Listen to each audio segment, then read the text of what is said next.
Nous allons partir tout de suite avec le tout premier sujet. Eh bien, le championnat, sinon les championnats nationaux ont pris fin. Je vais parler de la première et de la deuxième division qui ont été disputées. Vous le savez, au niveau du championnat national de première division, c'est Asco donc qui a été sacré, Asco qui se succède à lui-même. Et au niveau de la deuxième division, c'est Kakad qui est venu à bout de Côte-Cordelier au tir au but, les deux finales d'ailleurs. Et donc, les deux championnats qui ont été joués en phase de poule. Deux poules pour la zone, pour la première division et trois groupes pour la deuxième division. Eh bien, la question serait de savoir, avec ces groupes nord-sud et pour la D2 sud-centre-nord, a-t-on eu les vrais champions puisque tout le monde n'a pas affronté tout le monde? C'est la première question qui saute à l'esprit. A-t-on eu des champions authentiques?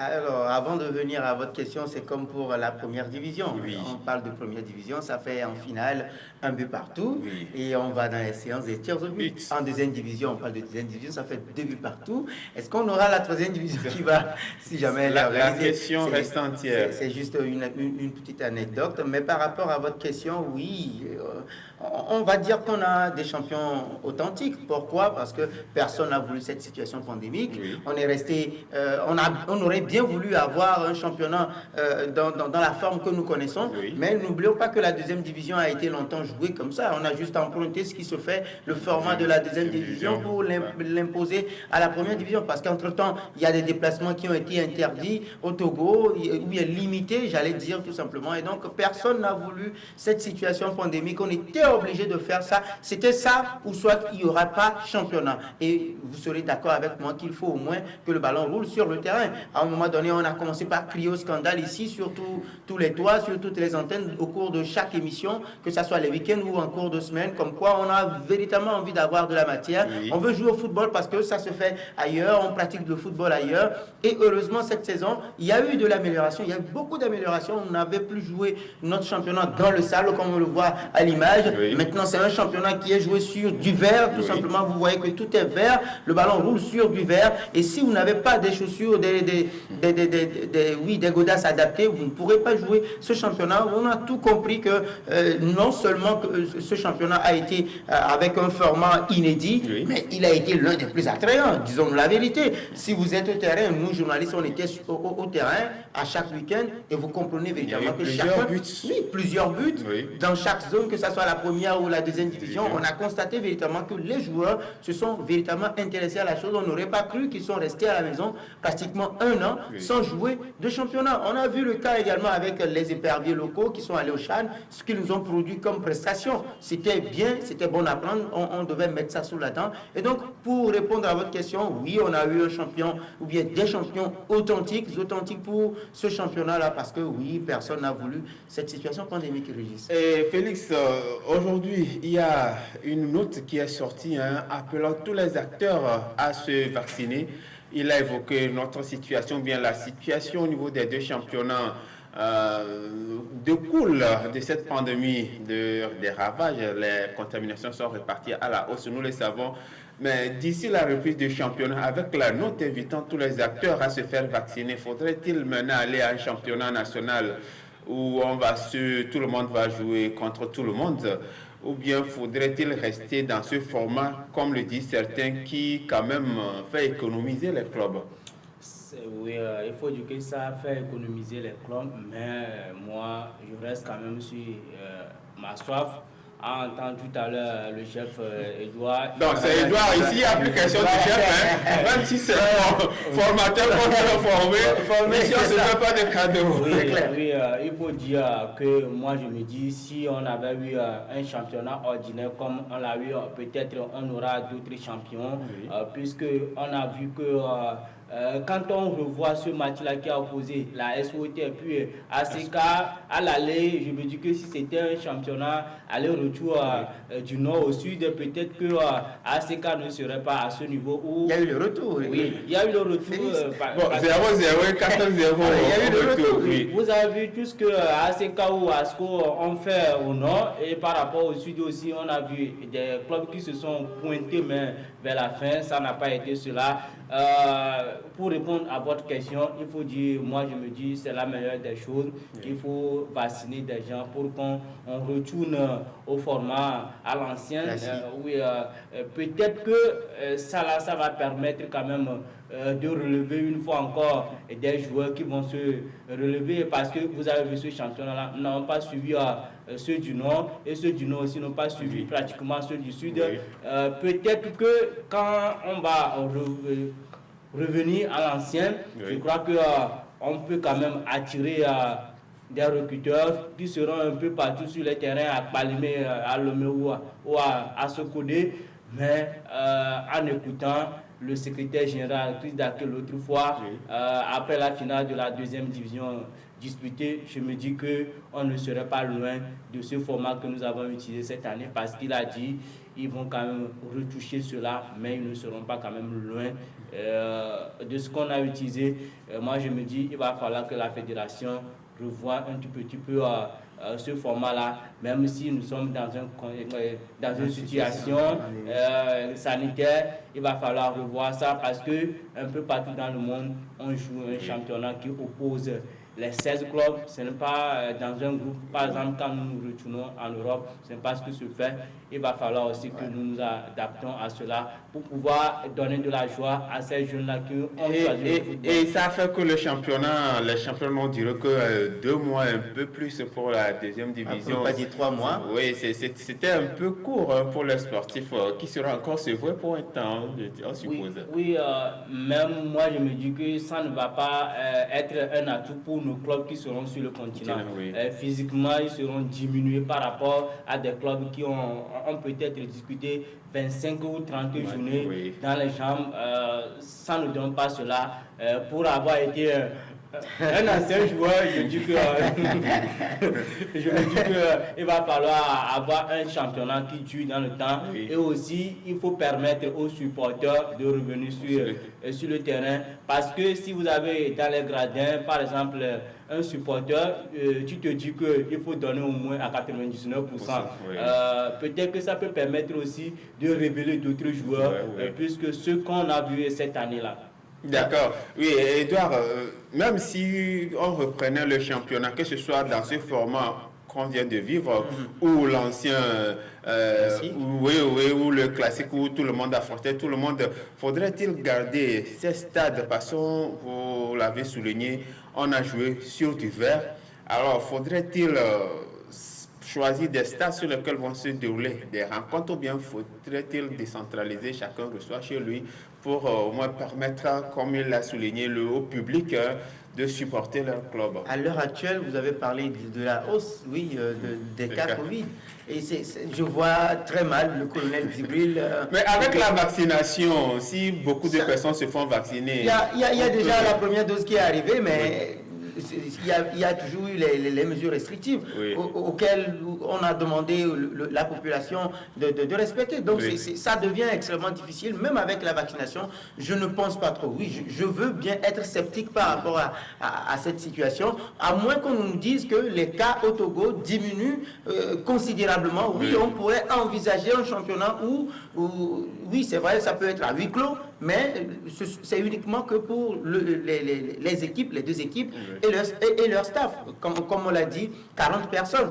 À l'heure actuelle, c'est extrêmement difficile. Et on doit faire avec ce que le gouvernement nous donne. Parce que ça prive les clubs des entrées au niveau de la billetterie. La billetterie, oui, mais la fédération a fait un gros effort pour prendre en charge ce côté-là. Et donc, il faut reconnaître aussi cet effort-là au niveau du COMEX, du colonel Guy Kossik Bezondé à Kovi. C'est un championnat, oui, certes, qui a été joué en marathon, 3 mois maximum pour ce championnat. Et chacun sait que c'est 3 points. Il faut tout faire pour engranger des points. Et quand vous perdez 2 matchs, comme Tchèque Bedema au niveau des Anges, vous êtes limogé, bonjour à lui au passage. Donc ce sont ces situations auxquelles les différents clubs et les différents présidents se sont adaptés et ils s'y sont préparés. Je pense véritablement que maintenant, parce qu'on n'a pas vite démarré également, parce qu'il y a le gouvernement qui hésitait à donner son feu vert ou pas. On avait en tout temps donné un feu vert. Après, à la dernière minute, on a encore rejeté cela. Bien sûr. C'était le 4 avril dernier, nous avions commencé ce championnat et donc c'est un peu difficile. Maintenant, par rapport,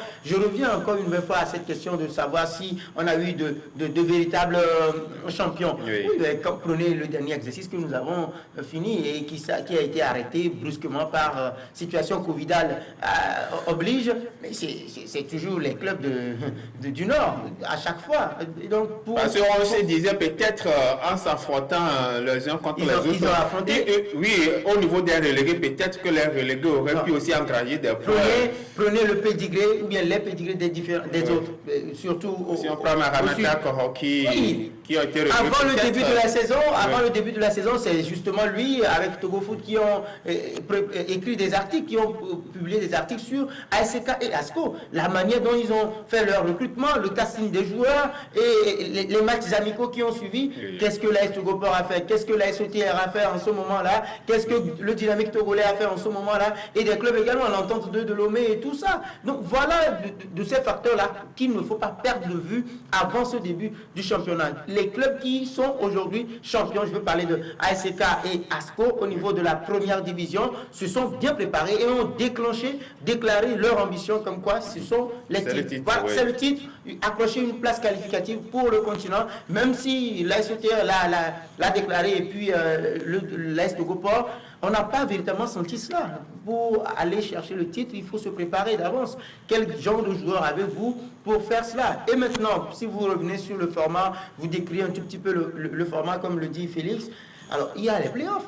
Il y a les playoffs et c'est un match aller-retour. Vous allez me dire que c'est sur 2 matchs. Et dans le classique, c'est 2 matchs également. Oui, Edouard, la question, là où c'est peut-être, je ne vais pas dire la pertinence de certaines personnes, les questions que posent certaines personnes, c'est que lorsque vous prenez la zone nord, ASK à la fin de l'exercice était largement en avance sur ASCO. Oui, mais lorsqu'on est revenu au playoff, ASCO a finalement gagné. Or, si on était resté dans un championnat classique avec cette marge, peut-être que c'est ASK qui serait champion. Je ne suis pas sûr parce que toutes les équipes, les 16, c'est ça, non? On en a 16. On en a 16. Oui, 16. Voilà, 16. Oui. Les 16 sont partis sur le même pied d'égalité. Personne n'a joué avant que le championnat ne démarre. Et donc tout le monde était sur le même pied d'égalité au départ et personne n'a demandé à ASCO de ne pas marquer beaucoup. Personne n'a demandé à Unisport ou à Esbina, que sais-je encore. Tout le monde est parti sur le même pied d'égalité. Chacun a des matchs et qui se jouent à huis clos. Et donc vous maximisez vos chances. C'est tout comme un gala en fait. Alors que ici, ce n'est pas un gala. Oui. C'est un match qui se joue sur 90 minutes. Vous maximisez vos chances pour glaner des points. Et vous savez que si vous ne gagnez pas au prochain match, vous aurez des soucis. Donc c'est forcément ça. Tout le monde est parti sur un même pied d'égalité. Je trouve véritablement que ce championnat, oui pour moi, a été l'un des meilleurs. L'un des meilleurs, même si nous prenons les formes classiques, il faut juste être au stade pour vivre, pour comprendre ce que... Il y a du jeu. Il y a du jeu, il y a du mieux. Voilà, peut-être que la production du jeu découle des pelouses qui ont été réquisitionnées. Alors, ma question reste de savoir, faudrait-il encore réquisitionner ces pelouses-là, encore jouer ça de cette manière à l'heure actuelle, pour avoir du beau jeu? À l'heure actuelle, je crois que les déplacements, il y a assouplissement ou bien assouplissement. Oui, assouplissement. Voilà, oui. justement, j'allais dire à ce niveau-là. Oui. Je crois véritablement que si on autorise un temps soit peu les clubs à pouvoir jouer dans un format classique, on pourrait toutefois permettre aux clubs d'avoir leur stade, mais tout en maintenant toujours le huis clos. Ou soit vous voulez venir au stade, vous présenter un test Covid négatif, tout simplement. Ou un carnet de vaccination. Le carnet jaune. Comme ça a été fait à la finale de la Justement, vous faites ça, ou soit on autorise un nombre restreint, comme on l'a fait au niveau du ministère, Dame Lydie Bessikama l'a fait, 2000 spectateurs maximum, ou bien on se dit ok d'accord, on vous donne 500, on vous donne 500 pour pouvoir pour mettre la distanciation et tout, on vous donne 500 et chacun est dans sa zone et reçoit tout simplement parce qu'aujourd'hui avec le déplacement vous pouvez quitter Lomé pour aller à Saint-Cassé sans souci. Donc je crois véritablement qu'on pourrait revenir à ça et en revenant justement sur le point qu'a touché Félix par rapport à Chris Daké lors de ses déclarations, je crois que ça serait ça l'idée de pouvoir autoriser un nombre restreint avec présentation de tests Covid négatifs justement et un nombre restreint pour permettre à ce que les clubs également puissent engranger de la billetterie. Voilà, pour le moment, les dates ne sont pas encore fixées. Le championnat féminin va démarrer en août. La troisième division. Championnat également. Oui, la troisième division, rien n'est dit pour le moment. La reprise de cette première et deuxième division, rien n'est dit, mais pour le moment, les hostilités ont déjà commencé au niveau des arbitres qui se préparent d'ores et déjà pour leur test, le test physique. On serait parti pour septembre véritablement. Pour parce que les arbitres d'ici 3 septembre devaient finir leur test physique. En attendant peut-être l'annonce, puisque ce test, la fin de ce test annonce généralement la reprise du championnat. Alors, attendons de voir. Oui, Félix, actuellement, ASK et ASCO se sont qualifiés pour les matchs au niveau du continent. Et il y a eu un débat houleux entre-temps quant à certains bons joueurs du championnat qui devraient quitter le championnat national ou pas. Des avis sont tranchés.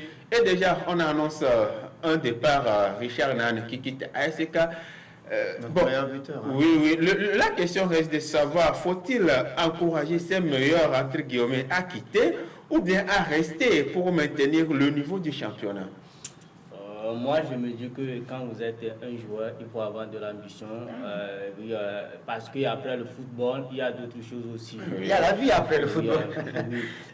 Si vous choisissez de rester dans le football togolais, nous savons ce que les présidents donnent aux joueurs comme salaire. Ça ne permet même pas de vivre la vie. Donc, il va falloir... Ah oui, vous comprenez ce qu'il dit, de vivre la vie? Oui, bien sûr, on se comprend. On se comprend. Donc, il ne faut pas se fixer sur cela, du que chaque fois, il faut rester dans le championnat togolais. Il faut aller chercher ailleurs parce que si vous suivez un peu ces stars togolaises-là qui évoluent actuellement de par le monde, quand ils reviennent au Togo, pratiquement, ils nourrissent 100 ou 200 bouches, ce qui veut dire que lorsqu'ils partent à l'extérieur, ça permet aussi de donner l'opportunité à d'autres jeunes aussi de vivre leur passion de par l'école ou encore d'autres choses.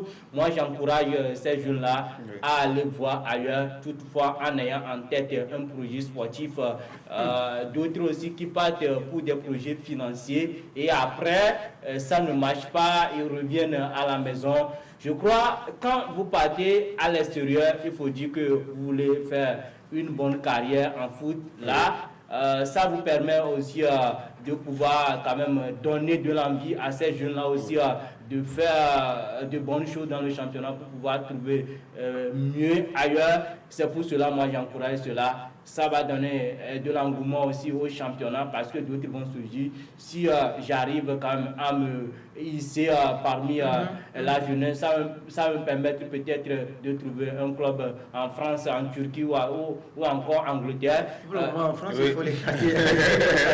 Oui, parce qu'il y a d'autres qui se sont partis du Togo pour pouvoir trouver des clubs en France, à l'instar de Ouro Sama et autres. Donc, on a vu de quelle manière. Oui, il se perd, lui, si on entend parler. Il se perd, il est perdu. C'est pourquoi je me dis, il faut aussi savoir choisir des clubs. Parce que si vous partez au Togo ici, directement en Lille, je me dis, c'est un tout petit peu un choix. Relevé. Oui, vous avez des Thomas à Mignaglo, peut-être qui sont en D3 ou D5 en France. C'est quand même un projet sportif. Demain, ça peut payer, comme je le dis. Oui, mais Edouard, quand même, il faut peut-être aller sur le plan continental, se faire mieux valoir, se vendre mieux et trouver un contrat plus juteux que de quitter directement le championnat national pour certains championnats. Alors que d'abord, il faut maintenir ce groupe-là pour faire une meilleure prestation sur le plan continental et aussi se donner une bonne visibilité pour un contrat plus structuré dans un grand club, contrairement à Nan qui est actuellement annoncé à Afia de Conakry. Vous allez le permettre, je reviendrai justement à la question posée à Félix par rapport à ces joueurs qui quittent nos championnats, les meilleurs surtout, parce que c'est ce qui se passe. À chaque fois, Plaka fait sous même un record de buts, 19, il part juste après avoir déposé ce record. Ensuite, il y a Yéré Justin, 6 réalisations, qui est parti, ça n'a pas marché. Il est revenu. Et d'autres également, à part Yéré Justin, il y a ici Foubourana, ils sont nombreux qui sont partis. partis et qui sont revenus pour ce championnat covidal. Et aujourd'hui, on parle de Nan Yenduti Richard. Ah ouais, que vous voulez. Nous ne sommes pas encore dans un championnat amateur. On ne fait pas encore un championnat amateur pour prétendre... professionnel ou amateur? Non, on ne fait pas encore un championnat amateur. Ah, on n'est même pas encore au niveau du championnat amateur. On ne fait pas encore un championnat amateur. C'est nous-mêmes qui l'appelons championnat amateur. Quel championnat nous faisons alors? Parce que je voudrais mieux comprendre. Posez-vous la question. Ce qui voudrait dire qu'on ne fait pas encore du football au Togo, il va falloir qu'on change cela. Et il faut véritablement que c'est très sévère. Oui, c'est très sévère parce que nos clubs ne se transforment pas en société. Les présidents de clubs ne veulent pas comprendre. Depuis que vous êtes là à vivre ce championnat, Régis Talik Petit, l'année où vous avez commencé, il y a de ces présidents qui sont toujours là. Excusez-moi s'ils ne sont pas décédés. C'est qu'ils sont là. Ce sont les mêmes personnes qui sont là. Ce n'est pas encore un crime. Vous allez me dire qu'il y a Florentino Pérez qui est là. Mais vous prenez l'histoire de certains clubs. Oui, à un moment donné, ça change. À un moment donné, il n'est pas le seul. Ici, on a l'impression que, ou bien, on n'a pas l'impression, c'est la même personne qui finance, et pourtant on se dit qu'il y a un bureau qui a été plébiscité à chaque fois. Qu'est-ce que nous voulons comprendre dans ce championnat? Qu'est-ce que nous faisons comme championnat? Les contrats qui sont signés en deuxième division, je ne vous en parle même pas, je vous fais cadeau de ça parce que ce sont des contrats miteux qui sont là. On revient maintenant en première division. Combien de joueurs sont à 100 000 francs CFA le mois? Et la prime de signature, qu'est-ce que vous mettez dessus? Aujourd'hui, ce championnat est terminé. On voit de quelle manière les différentes primes de signature sont signées. Ce sont des arrangements qui sont faits. Il y a également cette histoire de je vous donne 2 jeux de maillot, je vous ajoute 5 ballons et on vous donne une pépite, une star. On vous donne une star en devenir. Et quand ce joueur va éclore dans ce championnat comme Nan Richard par exemple, peut-être qu'il a été signé avec de cette manière que je viens de susmentionner. Et là maintenant, il part pour des cagnottes. Alors le sou là, ça revient à quel niveau? Il va falloir que nous arrivions à ces différentes étapes-là. Il faut, le club formateur doit avoir, d'ailleurs on n'est pas... Mais aujourd'hui avec le projet FIFA Connect, je crois qu'au moins les clubs formateurs ont une main sur le protéger. Il va falloir que nous nous disions ce que nous voulons faire pour ce championnat. Et ça dépendra du gouvernement togolais. Je ne parle pas de la fédération, ça dépendra du gouvernement togolais. C'est le gouvernement, parce qu'aujourd'hui, c'est le gouvernement qui débloque l'argent. Si le gouvernement ne débloque pas l'argent, la dernière fois, le gouvernement dit, messieurs, pas de football. Qu'est-ce que vous avez fait? Il n'y a pas de football. Et donc, il va falloir que nous arrivions à nous départir de cela. La fédération togolaise de football doit essayer de confier l'organisation de ce championnat-là à une entité. Je veux parler de ligue. Oui, il y a des ligues. On parle de ligue. En France, vous allez trop loin. Allez en Côte d'Ivoire, on parle de la LONASI. Pourquoi pas la même chose ici? On a parlé de là, il faut des sponsors pour accompagner. Et ces sponsors, combien de sous engrangent-ils par jour? Je prends par exemple la Lonato, sans toutefois faire de publicité sur la télévision de l'Espérance. Alors ici, qu'est-ce que nous avons concrètement pour ce championnat? Et on parle d'un sport roi qui ne nous amène pas tellement de médailles ou bien de récompenses, hein, parce que la meilleure discipline qui nous apporte des récompenses, c'est l'athlétisme. C'est l'athlétisme aujourd'hui. Et aujourd'hui, on est focalisé, tout le monde est focalisé sur le football. Pourtant, ça ne rapporte rien. Aujourd'hui, on parle de Togocom. Je vais encore citer une autre grosse firme.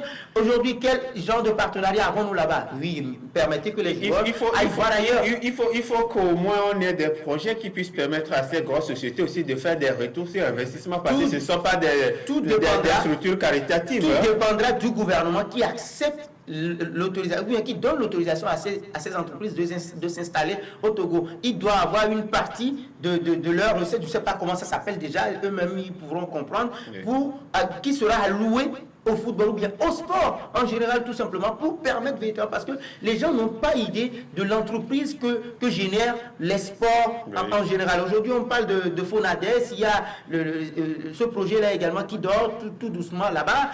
On ne sent pas véritablement. Permettez que les joueurs aillent voir ailleurs. Et j'appuie véritablement ce que dit Félix par rapport à ces joueurs qui doivent aller monnayer leur talent ailleurs pour nourrir peut-être 200 bouches. Avant que ça soit trop tard. Oui, il faut nourrir la famille à chaque fois, parce que faut préparer son avenir, sa retraite. Un fils à l'étranger, c'est un ouf de soulagement tout simplement. Et aujourd'hui, j'encourage véritablement ces jeunes à se dire que c'est un tremplin, le championnat togolais, c'est un tremplin. Je dois passer par le championnat togolais. Et maintenant, je reviens rapidement à votre question pour se dire, oui, il faut un plan de carrière. Comme l'a dit Félix, il faut un plan de carrière. Et ce plan de carrière doit forcément passer par le club local, après continental, pour aller s'exporter maintenant. C'est en ce moment-là que vous pourriez, ou bien le recruteur européen pourra se dire, ah ok d'accord, il est passé par ici, il est passé par ici, il est passé par là. Les étapes ont été bien suivies. Il ne faut pas gravir les échelons en dents de scie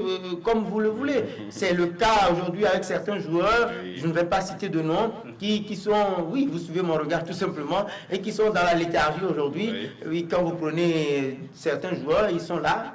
Ils sont partis, ils sont revenus. Oui, ils sont partis, ils sont revenus. Et certains qui sont dans un club et qui n'ont pratiquement joué une seule minute jusqu'à l'heure où nous parlons. Donc, il va falloir gravir les échelons étape par étape. D'accord, voilà donc Nan est parti à qui le tour parce que certains ont été cités. Il y a Agoro, l'autre Agoro. Ashraf Agoro, qui est parti, et à l'heure actuelle, on n'a plus de nouvelles. Il était parti avant. Il était à SK. Oui, les deux Agoro, l'autre qui a disputé le dernier Chan, il est parti en test jusqu'à présent. Ça reste à confirmer jusqu'à ce que le championnat ne finisse. On n'a plus de ces nouvelles jusqu'à présent. Il y a un autre Agoro Ismaël également, qui n'était pas. Qui a fini avec 13 buts, je crois. Il était derrière Nan. Oui, et puis le capitaine d'Asco. Tchakaï Marouf également, des noms qui étaient au moins un peu au-dessus de la mêlée. Sauf Cataclysme, je crois qu'ils resteront à la SK parce qu'il y a le continent qui arrive à vivre à l'heure. Pour le cas où Agoro Ismaël, je ne suis pas sûr qu'il va rester. Voilà. Il y a des pistes. En tout cas, c'est le meilleur qu'on puisse souhaiter pour ces joueurs. S'exporter, pourquoi pas revenir renforcer les éperviers, c'est tout ce que nous demandons. Il n'y a pas que le foot masculin, il y a également le foot féminin. Il faut en parler. Nous mettons sous éteigneur souvent ce football, mais n'empêche, c'est toujours donc le Togo qui est représenté. Justement, les amis du monde qui ont été sacrés champions du Togo vont représenter le Togo en Ligue africaine des championnes. D'abord en phase éliminatoire en Côte d'Ivoire, dans le groupe où il y aura les 11 sœurs de Gagnon et puis les forces armées du Burkina Faso. Et les amis du monde qui vont jouer leur premier match le 27 sur 27 bien évidemment, contre les 11 sœurs de Gagnoa. Les amis du monde qui n'ont pas de championnat, c'est Félix justement qui évoquait le manque de championnat pour les équipes. Oui, pour les compétitions continentales, ça va agir parce que n'ayant pas eu beaucoup de matchs dans les jambes. Or, si nous prenons les amis du monde, elles n'ont pratiquement pas joué de championnat. Elles se retrouvent en éliminatoire de la Ligue des championnes, il faut le préciser. Quelle chance pour ces représentantes togolaises. D'abord, je vais un tout petit peu m'apesantir quand même sur les déclarations du coach Ayawa Amignon. L'autre fois, lors de la conférence de presse organisée par le club Amis du Monde pour un point sur leurs préparatifs. J'ai justement évoqué ce cas-là, n'ayant pas un championnat pratiquement 2 ans. Est-ce que Amis du Monde a les chances aujourd'hui de pouvoir représenter valablement le Togo? Elle a tout simplement rassuré la population en disant qu'un travail a été fait pratiquement depuis le 26 juin jusqu'à aujourd'hui, ce qui permet à Amis du Monde de se dire qu'il y a les chances. Parce qu'aujourd'hui, n'ayant pas quand même des conditions physiques, mentalement, les filles sont fortes parce qu'elles se disent qu'elles doivent honorer la mémoire du feu Blancport qui est décédé. Président des Amis du Monde. À leur niveau, c'est un atout pour eux d'aller quand même défendre les couleurs nationales. Maintenant, mon avis, moi je me dis, les chances d'Amis du Monde sont quand même très minimes. Mais étant un Togolais... précisez cela. On reste optimiste. Justement, si on prend les matchs de préparation, Amis du Monde, ou bien les Amis du Monde ont disputé 6 matchs contre les clubs masculins. Il y a eu 2 victoires, 3 défaites et 1 match nul. Bon, contre les équipes masculines, avoir ce résultat, il y a un petit espoir que pas quand même. Je ne sais pas pourquoi vous voulez vous mettre ce manteau-là, d'avoir cet espoir. Et nous, Togolais, nous sommes souvent habitués à ces genres d'organisations. depuis quand ce championnat ou bien ce format est annoncé par la CAF, depuis que ce format est annoncé, qu'est-ce qu'on fait, qu'est-ce qu'on faisait à ce niveau-là, et moi, je pense véritablement que le mieux serait même de ne pas participer. Oui, de ne pas participer parce qu'il n'y avait pas de championnat. Oui. Il n'y avait pas de championnat. Pendant ce temps, les autres jouaient un championnat et se préparaient à la CAN. Se préparaient à la CAN avant que la CAF ne décide d'annuler la CAN et de remettre maintenant une compétition pour 2 années plus tard. Nous en arrivons là et pendant ce temps, oui, vous allez me dire que toutes les équipes partent sur le même pied d'égalité, mais je vous dis non, parce que vous parlez d'une équipe qui a un championnat qui se jouait avant d'être arrêté. Ici, on a une équipe qui n'a jamais de championnat depuis 3 ans déjà. Oui, ne dites pas 2 ans pratiquement, ça fait 3 ans qu'Amis du Monde, qu'il n'y a plus de championnat, qu'il n'y a pas de football féminin au Togo. Et à l'heure actuelle, on voit dans quelle mesure aussi, dans quel format ou bien comment on organise nos championnats féminins. On n'a pas de talent, on ne fait pas de détection et on sait comment le football féminin diffère de celui masculin. Forcément. Maintenant, vous présentez, vous prenez tous ces aspects-là que vous nourrissez des espoirs? Non, nous ne leur pas. Même le coach, c'est normal que le coach puisse dire cela parce que c'est une conférence de presse et il y a un préparatif qui a été fait. Nous parlons d'un mois, pratiquement un mois de préparation. C'est insuffisant pour les joueurs. Pour affronter des clubs, pas des moindres. On parle de 11 heures, des militaires. Vous voyez le gabarit de ces joueuses-là. Les joueuses togolaises n'ont jamais eu un gabarit quand même. On donne comme argument au niveau d'Amis du Monde qu'il y a la majorité de l'équipe de la sélection nationale féminine qui se retrouve au niveau d'Amis du Monde. 7 joueuses. 7 joueuses maximum, pour ne pas dire 9, parce que 2 ont été retirées pour cause administrative. Donc, ce sont ces facteurs-là sur lesquels on mise pour véritablement dire qu'on pourrait créer un exploit. Non, je ne pense pas. On ira peut-être, oui, pour apprendre. Disons-nous la vérité. Je l'avais dit sur un plateau et le chargé de communication n'était pas du tout d'accord avec moi. Mon cher ami et confrère Koulibaly n'était pas du tout d'accord avec moi pour ce championnat. C'est vrai qu'on doit maximiser les chances. On donne un budget de 30 millions, je crois. Amis du Monde dit avoir mobilisé 48 millions actuellement. Ce n'est pas encore atteint. Donc c'est prévisionnel. Alors, alors, vous voyez tout ça, ce sont ces facteurs-là. Et il y a le décès de leur président. Les filles sont émotives. Elles sont émotives, elles perdent celui... Ce serait l'occasion de se battre. Elles perdent dans le défense, Edouard. Elles perdent... Je ne vais pas vous refuser je ne vais pas vous refuser cela. C'est ce qu'on nous a présenté. On en reviendra par rapport aux Jeux Olympiques. C'est ce qu'on nous a présenté en fait. On vous fait miroiter une situation alors que les préparatifs ont été entachés. Qu'est-ce que les autres clubs également, je reviens par rapport à la première division, qu'est-ce que les autres clubs ont fait pour prétendre véritablement glaner le sacre final? On a vu ce que ASK a fait. On a vu ce que ASCO a fait et c'est normal à juste titre que ces clubs-là soient représentés sur le continent. Et ici maintenant, qu'est-ce qu'Amis du Monde a fait pour prétendre avoir un espoir à ce championnat? Oui, l'impatience placer oui. Si vous le permettez, pour une fois, je vais prendre en compte que... Moi, je me dis aujourd'hui que le football togolais, c'est un football qui est ignoré dans ce pays-là. Et les filles aujourd'hui sont démotivées, découragées, abandonnées même. Je me dis que cette compétition-là va quand même permettre à d'autres aussi de rêver que peut-être si on arrive à faire quelque chose un jour, on peut se retrouver. C'est ce que vous faites à chaque fois, vous rêvez. Vous ne faites que rêver aujourd'hui pratiquement. Pendant que les autres travaillent, vous rêvez. Non, il faut suivre la logique de Félix, oui. Parce qu'il faut avoir l'espoir de pouvoir vivre de son football. C'est le souci. Les autres travaillent. Oui, Félix a la parole. Quand vous arrivez quand même à discuter avec des filles aujourd'hui qui ont cet amour-là de jouer le football, quand elles ont appris que Amis du Monde voyage, ça donne du courage à certaines aussi de quand même embrasser cette carrière-là. C'est pourquoi je me dis il faut encourager ces jeunes filles-là pour aller au moins apprendre, revenir. Et aussi, il faut demander à nos autorités, après le retour, il va falloir faire un état de lieu et des choses. Et aussi, avec l'aide que apporte la FIFA, de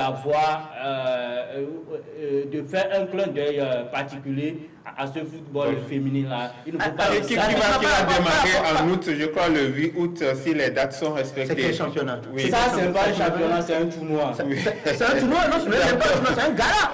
C'est un gala. Edouard reste toujours sévère dans ses propos. C'est un gala qu'on organise pour les filles. Il faut tout faire pour cocher cette case au niveau de la fédération et au niveau de la CAF pour peut-être recevoir la cagnotte. D'accord. Les $500 qui sont passés entre-temps pour le fonds Covid, de quelle manière ça a été géré? De quelle manière ça a été géré? On ne sait pas. On ne sait pas du tout. Et un championnat féminin où il n'y a jamais de relégation. Il n'y a jamais de relégation. Alors, D'où le gala. Oui, d'où le gala. Il n'y a jamais de relégation. Vous vous plaisez dedans, dans la médiocrité, on est là, on joue comme ça. Et puis cette année, ok, d'accord, vous les filles, là, arrivez. Il n'y a même pas de signature, de contrat, rien du tout, comme ça se fait au niveau des garçons. C'est un gala. C'est un gala, ce n'est pas un tournoi. C'est un gala où tout le monde peut venir s'asseoir et jouer ce championnat-là. On veut l'appeler championnat, alors que ce football féminin, on a vu ce qui s'est passé lors de la dernière Coupe du Monde 2018 en France.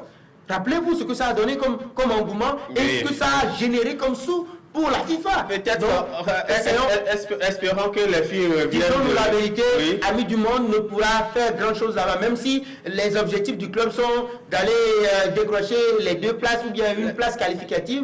Je ne crois pas. Les premiers responsables ont promis une qualification, alors là, on s'accroche à ça et on verra bien. Voir si c'est Edouard qui sera démenti, si c'est Edouard qui sera honni ou bien si c'est les responsables d'Amis du Monde qui auront si cet objectif est atteint, je vous rassure, je précise bien cette phrase qui va arriver, ce serait un miracle parce qu'on est habitué à ça. Nous sommes habitués à un miracle dans notre football. Si Amis du Monde arrive aujourd'hui à me contredire pour l'Égypte, je vous dis tout simplement que ça serait un miracle. Heureusement que le miracle existe. D'accord, nous allons quitter le plan national tout en souhaitant une bonne chance quand même à Amis du Monde, aux Amis du Monde si vous voulez, pour ce tournoi qui démarre en Côte d'Ivoire. Donc les Amis du Monde qui jouent leur premier match le 27 contre les 11 Sœurs des Gagnois et le 30 juillet contre l'Union sportive des forces armées burkinabé. Je vous écoutez, non? Il suffit seulement de voir la forme. Non, mais la forme. D'accord, on va quitter. Tactiquement, quand vous êtes en place, ça dérange énormément une équipe physique. D'accord. Ok, espérons. En tout cas,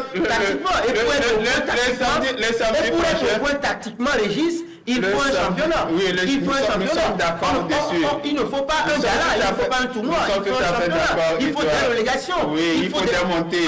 Nous sommes tout à fait d'accord. Les résultats, forcément, vous aurez le point dans l'émission de samedi prochain.